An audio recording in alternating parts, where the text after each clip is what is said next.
Quando que não acontece a segunda lei de Mendel? Aqui, nós temos a herança quantitativa. O que é herança quantitativa? Vamos pegar pelo meio aqui para vocês entenderem melhor. Nessa herança mediana, eu tenho um fenótipo mediano, que é a concentração de melanina na pele, por exemplo. Né? A pele é um exemplo de herança quantitativa. Na apostila de vocês traz o trigo. Independente. Eu sempre vou ter, se eu tenho 2 pares de alelos, 5 classes fenotípicas. E como eu sei isso? Eu conto a quantidade de alelos, 1, 2, 3, 4, e somo mais 1. Eu vou saber quantas classes fenotípicas tem. Ou se o problema falar assim, diante de uma herança quantitativa, que tem 5 classes fenotípicas, qual que é o número de alelos? Eu pego essas 5 classes fenotípicas e diminuo de 1. E eu sei que eu vou ter 4 alelos envolvidos, ou seja, 2 pares. Então, se eu tiver, por exemplo, 7 classes fenotípicas, eu sei que eu tenho 3 pares de alelos, eu tenho 6. Mas não é aqui o caso. Então, olha só, no mulato médio, eu tenho sempre 2 dominantes, independente do par.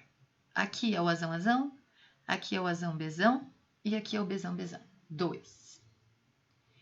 Para cima, eu vou diminuir essa quantidade de alelos dominantes. Então, aqui eu vou ter 1 alelo dominante. E aqui está errado. Seria azinho, azinho, bezinho, bezinho. Então, todos recessivos, porque eu não tenho nenhum alelo dominante. Para baixo, aqui eu tenho 3 alelos dominantes e aqui eu tenho 4. E isso é uma herança quantitativa. Então, eu sempre vou ter um fenótipo nos extremos, 4, né, vezes 4 nos fenótipos medianos, digamos assim. Não, medianos não, antes do mediano. E 6 a mais do genótipo mediano. Isso respeita o triângulo de Pascal, que aí a matemática vai saber informar vocês melhor, tá? Mas que eu acabei de falar, 5 classes fenotípicas, 2 pares de alelos, ou seja, 4 alelos. Então, a quantidade de classes menos 1 é o número de alelos mais 1 é a classe fenotípica. Okay? Mas sempre tem que respeitar que, digamos assim, o fenótipo mais extremo, ou ele é todo recessivo, ou ele é todo dominante. E aí eu vou diminuindo sempre um dos dominantes, né? Ou acrescentando até chegar no meio, que eu vou ter metade dos dominantes. A epistasia é o quê? É quando eu tenho um par que inibe o outro. O par que inibe eu chamo de epistático. E o par que é inibido eu chamo de hipostático. Então, por exemplo, aqui, ó, um retrocruzamento. Seria 9 para 3 para 3 para 1. Mas não dá isso. Por que não? 9 vão ser aquela proporção de heterozigotos ou homozigotos, né? Entre os 2 pares de alelos. Pois é. 1 vai ser o recessivo. Ok. Mas aqui, esse 1 vai ter o mesmo fenótipo de todos aqueles que carregarem o par epistático como recessivo. Então, veja, quem tiver Bzinho, Bzinho, vai ser essa cor amarelinha. Então, eu não conto mais 1, eu conto 4. E os outros 3 vão ser aqueles que têm o outro par como recessivo. E aí eu sei que o epistático, que o que inibe, ele é recessivo. Por isso que eu chamo de epistasia recessiva. É óbvio que quando eu tiver epistasia dominante, eu vou ter muito mais do que 9. Né? Porque o 9 está relacionado ao dominante. E aqui o 1 aumenta, por quê? Porque estava relacionado ao recessivo. Olha aqui, ó. Esse é um exemplo, ó.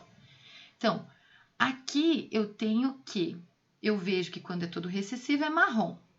Beleza. Quando eu tenho o izinho recessivo, é preto. Quando eu tenho o izinho recessivo e o Bzão, né, dominante, é preto. Mas, quando eu tenho o I dominante, independente do B, eu sempre vou ser branco. Aqui ficou cinza porque, não sei, quer dizer, aqui ficou branco porque eles colocaram um negócio azul. E aqui ficou cinza porque eles colocaram um negócio branco. Não sei porque colocaram de tudo da mesma cor. Mas vamos contar.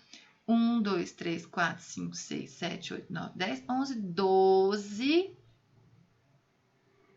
dominantes para o par I, para o segundo par de alelos.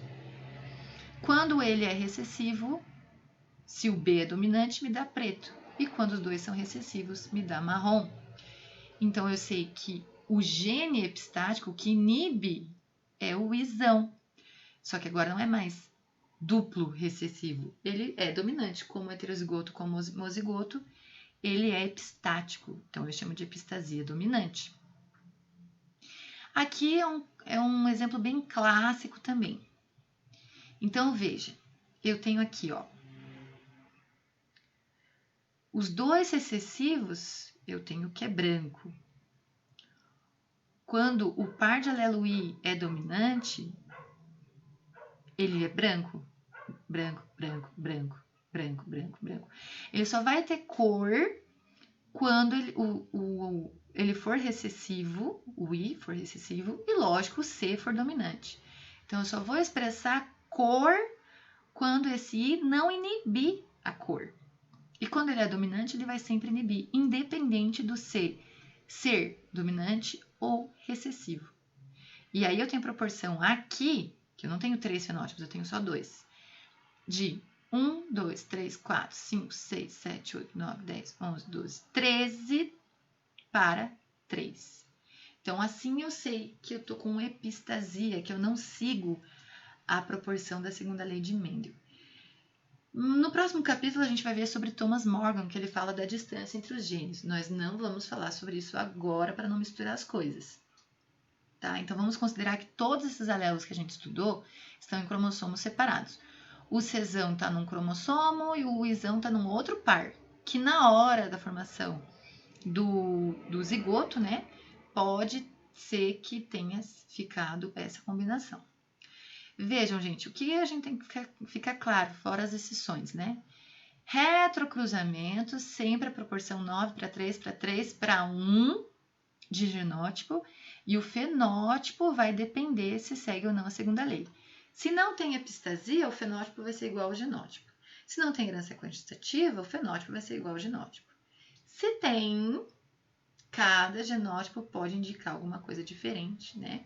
Há exemplo da herança quantitativa e há exemplo da epistasia. Mas nós vamos ficar falando sobre isso nas aulas por um bom tempo e fazendo bastante exercícios. Então, não se preocupem, por enquanto, de meu Deus, não estou entendendo.